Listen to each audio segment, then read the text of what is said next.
If you need to find your Claude AI organization ID, you're in the right place. In this quick tutorial, I'll show you exactly where to look in Claude, whether you're using the web browser version or the Claude Desktop app. This is a simple process, but if you're trying to connect tools, manage your team setup, or copy your organization details for admin purposes, knowing where to find this ID can save you time. If this video helps, please hit the like button and subscribe for more quick AI tutorials. Let's jump right in.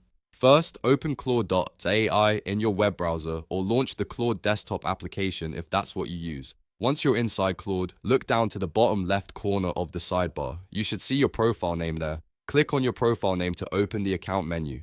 From the options that appear, select Settings. This will take you into Claude's Settings area where you can manage account-related details. Next, click on the Account tab. Inside this section, Claude will display your organization ID on the screen. You'll usually see it clearly listed, and right next to it, there should be a copy button which makes it very easy to copy the ID without manually selecting the text. Just click that copy button and your organization ID will be ready to paste wherever you need it. That's all there is to it. In just a few clicks, you can find your Claude AI organization ID from either the web version or the desktop app. If this tutorial helped you out, don't forget to like the video, subscribe to the channel, and turn on notifications so you don't miss the next AI how-to guide. Thanks for watching, and I'll see you in the next one.